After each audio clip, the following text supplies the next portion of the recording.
I'm Andrea DelZotto, and welcome to Leadership Updates and Dialogues. It's the beginning of a new year, which usually means resolutions, maybe intentions, but overall setting new habits to achieve our goals. It helps our professional lives, also our personal lives. Today, I'm happy to welcome Liz Berholz from the WiseMind Company, and she partners with organizations to create a culture of well-being and success. So welcome, Liz. It's great to have you here today. Thanks, Andrea. It's so good to be here. Thank you. The topic of mindfulness and well-being is really prevalent today, not only because we're living in a pandemic, but particularly because of that. And also just it's really important for our everyday lives. And we are going through a substantial amount of change right now. I wanted you to expand a little bit as we start about a bit of your background and your work, how you got to your work at the WiseMind and what that really involves. Well, I came to this work quite honestly. I had almost a decade in the world of banking on Wall Street and then on Bay Street. So a lot of intensity, a lot of juggling work and life, and then navigating motherhood with a busy work role. And I started to notice that there was this real connection between our well-being and our performance. And that when I was well and working on all of those inner strengths, I was performing at a higher level. And so this work really is rooted in neuroscience, in positive psychology, and also mindfulness and my experience in both of those places, that work life and that life, where we can strengthen the soft skills, but I would actually call them core skills now, especially during this time that we're living in. Knowing we can cultivate and strengthen those pieces is a superpower. And so that's the work that we do at the WiseMind. It's partnering with individuals and teams and companies to cultivate and strengthen those skills like resilience, like connection, like curiosity, like self-compassion, all of those pieces. And those contribute to not just our well-being. They're not just a nice to have. They also optimize our performance over time.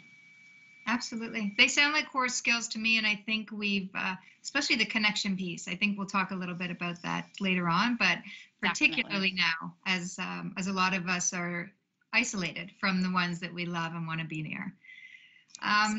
They often say it's really about the destination, not the journey, as much as we're usually in a rush to get to that goal and have our success. But it's all about really the systems we put in place, developing the good habits that get us there. So what really is the key to developing a good habit? Well, I'm going to introduce the book that we're going to talk about today, Atomic Habits by James Clear, because he makes it very clear that it's not a huge obstacle that we have to overcome in order to create that journey that gets us to our goals. It can be simple. It can be 1% consistently over time. And he talks about how 1% consistently over a year, if you do something a little bit better, just 1% more every day, you become 37 times better at something. So it's simple to see that the tiny little investments in the habits that you are looking to achieve can really shift the end destination quite significantly. And he uses an example in the book that I absolutely love. He says that he geeked out and calculated that if there was a plane in LAX and it was destined for New York, but you just shifted the nose 3.5 degrees to the southeast, it would end up in Washington, D.C., right? So over that length of time, it shifts and the destination has been completely changed.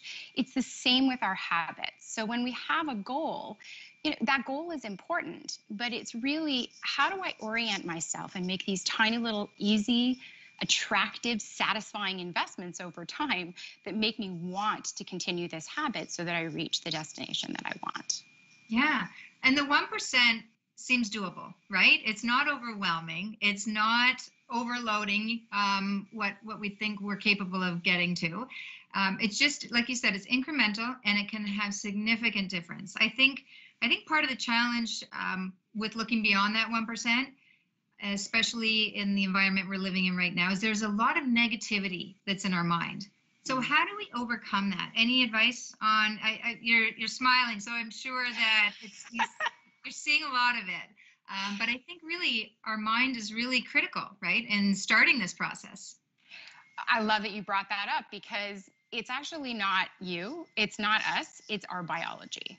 We Mm, have a tendency to lean towards the negative. That was very protective when we had real predators out, in the wild.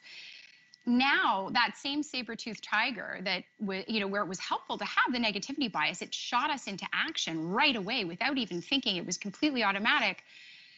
Leaning towards that negativity bias these days, when the saber-toothed tiger is actually just in our heads, can be a real problem.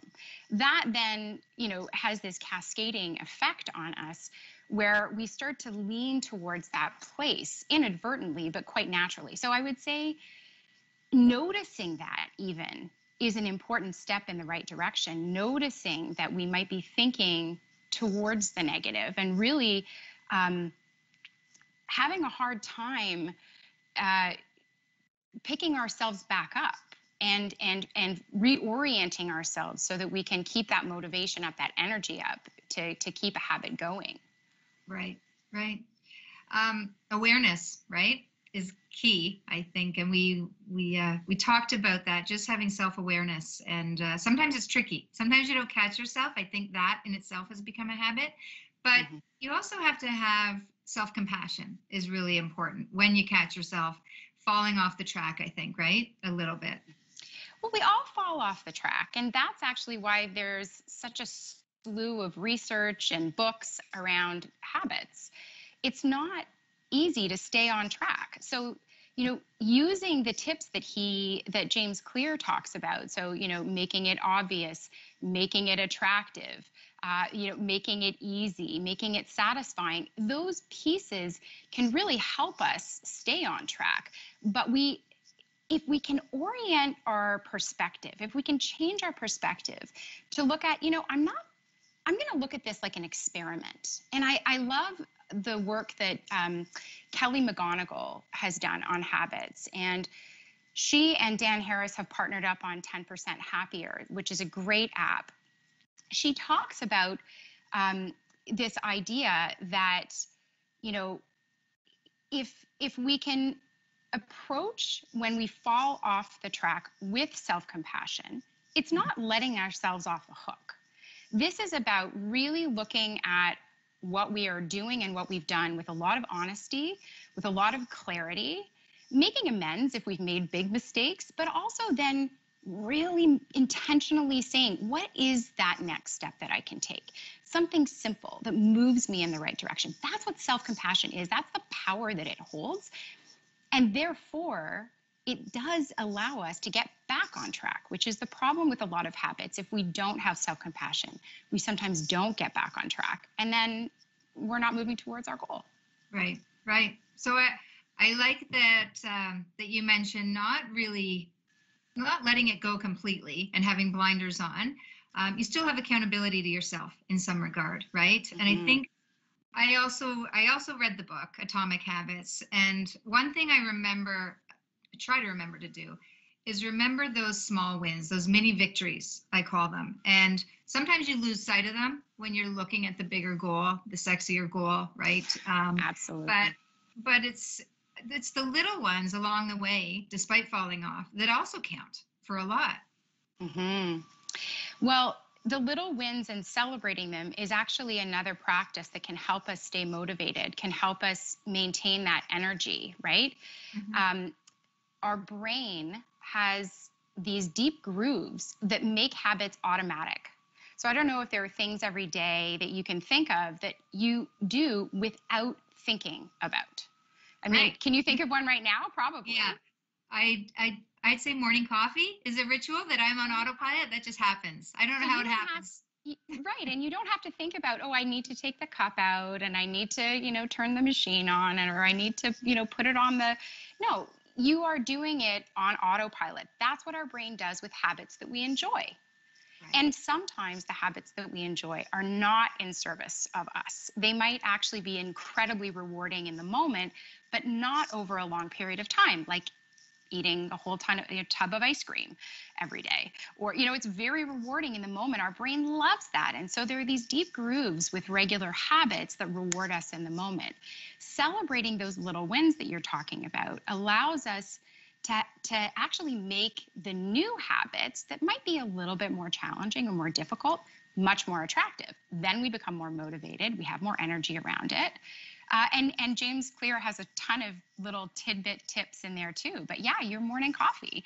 How can you temptation bundle that and have something that's a little more difficult and then pair it with coffee right afterwards? Yes, I tried that. So yeah, we're well in the new year, over a month in, and I always have one of the recurring goals for me is hydration, right? So how do I drink those 8 cups of water today? Tried rubber bands around the glass, tried transparent mug, that helps me, so visibility, seeing how much I'm drinking. But I read about habit stacking as well. So I thought, okay, for every coffee I have that's kind of on autopilot, pair that with drinking a glass of water after that. So it's helpful, right? But it's good to know that we're trying to outsmart ourselves in a way, right? Because it is biological, like you're saying, those grooves in our brain, I find fascinating. So it requires work and it requires some tricks, right? To be successful. And I think the more little tricks and tidbits we have is great. I'd love to know what your atomic habit is, at least one of them. Well, yeah, I'll tell you, I really intentionally decided that I needed one because what I noticed during the pandemic was being home all the time with my 2 teenagers, whom I adore, but sometimes 24 hours with your family can be interesting, challenging, exhausting, and wonderful at the same time. And so I decided, knowing that all I was doing was work and family, I wanted something totally for me. And we know that when goals are intrinsically motivated, okay, as opposed to externally motivated, so somebody else's expectations of what the right thing to do is or the healthy thing to do is, what is something that is only mine? And I encourage people to start with a habit that is intrinsically motivated because, again, it gives us something that is, it's almost difficult to describe, but it's an energy, a motivation. It gives us patience with our families. My goal was to relearn Japanese. I lived in Japan for 5 years when I was growing up, and I was conversational at that point. I'm a little bit older now, and so I've lost a lot of that ability to be conversational in the language. And a couple of things that I value most, one is ongoing learning, and another is mastery. So knowing that about myself, and I encourage people to think about what they really value, knowing that I valued those 2 things, relearning the language, helped me move towards that goal. And I did find even 2 minutes a day, and I have to admit, I did take the advice of keeping it easy. I downloaded an app. It reminds me to practice. I really love that part. But it gave me patience outside of that. So you can see how it allows for, it spreads really the well-being across. Like a ripple effect, right? It's a domino effect. And I think sometimes when we think of it, first of all, I love the idea of really doing some analysis on your goal. Are they really for you, or are you being influenced by other people, right? And society. So I don't think it's so much selfish. Sometimes I think there's a tendency to feel selfish when you're doing something for yourself. But it's that old put on your oxygen mask first, right? It's not selfish, it's self-care. And I think by caring for yourself, you open up a whole new abundance of energy and capacity to do for others what you wish to do. And doing those things for ourselves allows us to hold other people's difficult emotions as well. So in those times where you might have to help your child through a hard moment, or, even talk to your spouse when they're having a really stressful day, it allows for a bit of a buffer. It renews us, it restores us. What are the things that restore you? What are those things that give you that ability to be present and to be able to hold people's emotion without it being contagious. So that really helps us and it helps them. Yeah. Well, I think there's been, over the past 10 months, there's a lot more difficult moments than normal. Just the environment, like you said, living closely with people 24 hours a day that you don't normally, or on the other hand, living alone and not having that connection that we're craving so much. I mean, there's two kind of circumstances I'd like to address and maybe get your advice on. So one, you have people living in isolation because they are told to work from home, and there's challenges that come with that. There's also the other extreme. We're deemed as an essential service in construction and delivering homes and shelter. There's that uncertainty. And from our earlier conversations, the brain doesn't like that uncertainty, you've said, right? So it's not how we're, again, wired to operate at our best. And so I think there's kind of polar opposites. You're working at home and you're a bit isolated. You're maybe working too much in excess with the same people, and that's a little bit stressful. And then you have people, continuing to work essential services, and they have that kind of uncertainty, that pressure, that risk, and how do they deal with that in a healthy way and not let it get the best of them? Mm-hmm. You're so right about the brain not liking uncertainty. And Dr. Judson Brewer puts it beautifully. I love his equation, and that's that fear plus uncertainty equals anxiety. And knowing that there's so much uncertainty right now, and also some fear out there, just even if it's atmospheric, if you're not even noticing it, just in the world generally, you're going to feel that anxiety. So, talking about habits today is great. We can change our habits of thought as well as the habits that we have day to day that are action oriented. And I would say this is really important because you can't change what you're not aware of. And when we become aware of our thoughts, we start to have the ability to change them slightly. And when we change them, they positively impact our feelings and our actions. And then when we can change our actions, we then change our outcome, right? The results that we get. But when the pressure is so high, we start to see that our performance flags. And so noticing that is important too. What's going on in my head right now? How can I shift my thinking? And one really great way to do that, to shift our minds to the positive so our thinking can be in service of us, is to just access our curiosity. And it's a bit like a GPS, curiosity, right? You can plug in one question and you get to one place. You plug in a different question and you get to another. So you can imagine plugging in the question, what's wrong with me, right? When we fall off track or we feel incredibly stressed or anxious. Yeah. I think that's the inner critic, right? We all have an inner critic that says, what's wrong with me? Yes. That's the inner critic. And noticing that inner critic, becoming aware of that inner critic, is important, and just as important as the next step, which is switching paths, right? Taking, I hear you, I got you, let's shift paths here with a better question. Instead of what's wrong with me, how about I ask myself, fascinating, what's the next right step here? Or what could I do to change the situation? How could I see this differently? All of those are great, curious questions that shift us to a place where we can change our thinking.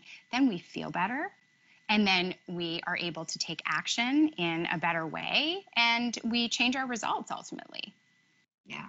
I remember one of my children had something from school. Your thoughts, I'll probably get it wrong, but maybe you're familiar with it. My thoughts determine my actions determine my behavior.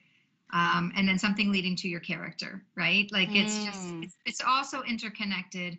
And I think it's hard to silence that inner critic, but I like the perspective of coming at it from a place of curiosity and being aware. I think we often don't do that, and we have to challenge it. And one thing I'm going to take is that even that saber-toothed tiger in my head, for some reason, that's the one, right? I'm going to wrestle the saber-toothed tiger. Definitely.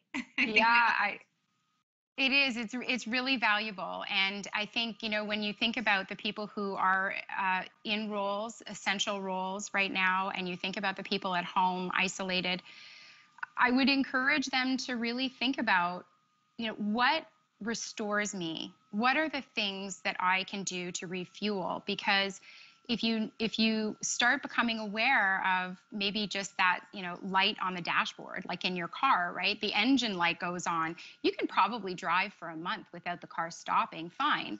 But how about you take it to go get checked out? How about you, make sure that it's functioning properly? It's the same with us. We need that time to restore, to check in, and it can really help us prevent burnout.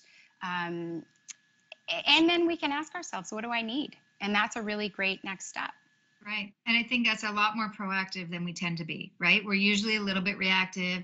Like you said, we drive the car till it fails. We see the light on, but we don't really pay that much attention. Maybe everybody's time starved, right? Particularly now when there seems to be no beginning and end to our days. Mm-hmm. So it's easy to see the light and kind of keep it on the periphery. And I think it's not the best outcome for any of us. So that's important. And thanks for that reminder. That's a really good one. It's easy to remember.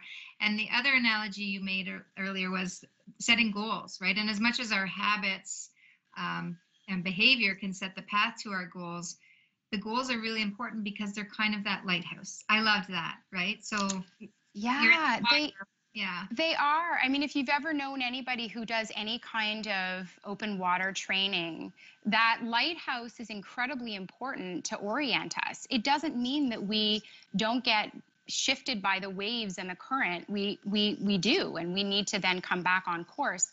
But the goals are really important. They're really important for our motivation. They're really important for our purpose. They're really important for our values. And then we use the rest as an experiment. We ask ourselves, okay, listen, I got off track here, but I'm going to come back on track, get curious about it, and have those goals be the not the end result, but something to orient yourself towards. Right. I remember reading in the book, it's, they use the example, if you're training for the marathon or you're doing Hard 30, one of these programs, right, for your physical fitness, what happens at the end of that, right? What, does it all fall apart? Yeah. But no, because you've created the system, right? That allows you to continue that after you've achieved the goal. So I think the system is a critical part, creating that behavior, that process that allows you to not just, wipe your hands clean, we're done. I've reached my goal, and now I'm falling down in pieces, but continuing that part of your being, right? Solidifying that. Another part I loved was the language, which goes back to what you said about the dialogue in our own head. And there was a great example. There's, great lofty goals with, say, quitting smoking, right? So they gave the example, someone offered someone who's quitting smoking a cigarette, and instead of saying, no, I'm quitting, I'm trying to quit, you say, no, thanks, I'm not a smoker. So you're positioning yourself like that. It's the language. This is who I am. This is my entity. Maybe you can talk a little bit about and maybe how our identity, and then how it kind of broadens to the goal and your behavior, the relationship between your identity and the other pieces that form these great habits. Well, I love that, because James Clear talks about them in concentric circles, where identity is actually at the center. And what happens outside of that is the process and then the outcomes. And the question is, in building this habit, what's the direction that I'm coming from? Am I coming from the outcome being ultimate, and then the process, and then maybe my identity will come together? Or is it the other way around? Am I forming an identity where I can really understand that I'm slowly building the skills through the process to get the outcome that I want? Right. And I really love that. It's not that you're, delusional and thinking that you're a marathon runner. It's more, I'm becoming a runner, right? It's that process of becoming that is such a helpful way to see it. And you can see how these tiny little perspective shifts can help us on our way to reaching those ultimate goals. Yes. And it's not delusional. I remember the part in Atomic Habits where they said, I'm an athlete, and you haven't really developed that habit, but you go to the gym every day. And, one encouragement was just go, get in there, go for 2 minutes and leave. Your brain, you are establishing that habit and you're becoming an athlete, like you said. So it's all part of the plan, and convincing ourselves and believing that we are in the process of becoming. I think that's so important. Yeah, and just those 1% investments. But I want you to know that this is really quite remarkable.